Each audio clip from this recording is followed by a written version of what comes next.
Hey there, it's Greg, working on the SIS system, and I decided to send this video to give you some idea of some of the motion and some of the conclusions I've come to. I imitated the screen of a typical TV by measuring this piece of wood to be the same form factor as my bigger TV. It's not as heavy, of course, probably only weighs about 5 pounds or so, but it's something to use.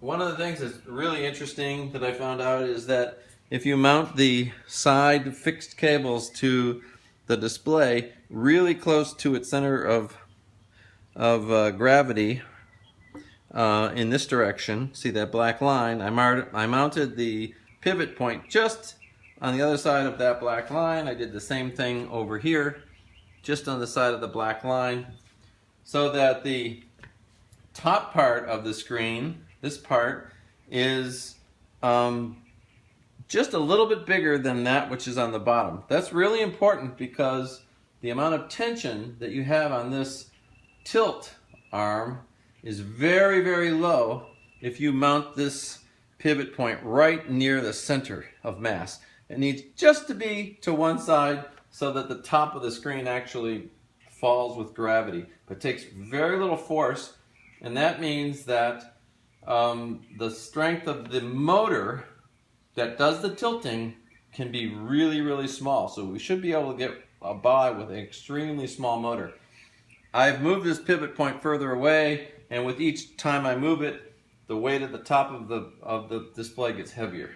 So I think one conclusion one has to make is that the connections on any screen needs to be right below the center of mass so the top of it falls forward.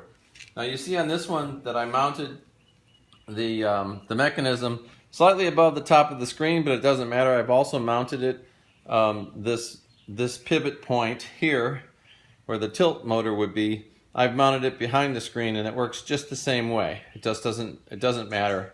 I haven't seen anything major difference.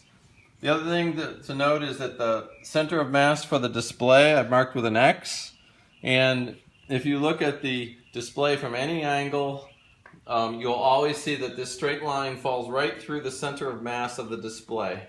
So no matter what happens, that center of mass in the end, after it's stopped moving around, will be directly below the point of connection at the top of the wall of the ceiling. The other thing that I decided to explore was you can see this. Here's the display in the full upright position.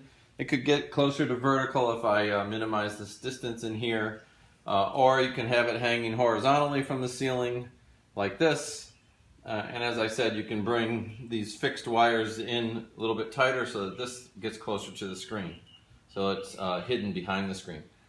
The last thing that I explored was a really simple mechanism for doing the rotation of the screen. So I'm going to tie this off just to give you an idea what happens when we tie the screen, and then try to do some tilting. Just a moment. So I've got it tied off in a certain angle right now. And then, as you can see on here, what I've done is I've just put a single eye bolt through a metal plate with a nut on the other side, so that if I want to rotate the screen, all I need to do is turn this eye bolt a very small amount, and now the screen is in a different rotation. And this is something you can do all 360 degrees. It takes almost no resistance, no force to actually turn the bolt. So you can imagine a little mechanism up here that has just a bolt in it and maybe an electric motor which turns that within some kind of a block up here. So something really simple, doesn't have to be very complicated, but I think a bolt and an eye bolt and a nut works perfectly. So the only real strong motor that you need, which will depend on the weight of the overall device, would be the motor that would be mounted right here and would do all the up and down motion, or potentially just above this block, this rotating block. So you could have a motor that does the up and down, and right next to it the motor that does the tilt, the twist, or the rotation. So that's it. It's really simple. I like this design. It requires the tilt motor, doesn't need much power. The rotation motor doesn't need very much power because you're just rotating a simple thread within a nut. And the only one that requires any strength at all is the vertical motor. And we just need to adjust the size of that motor based on the weight of the screen that's being moved up and down. Okay, thanks. Bye.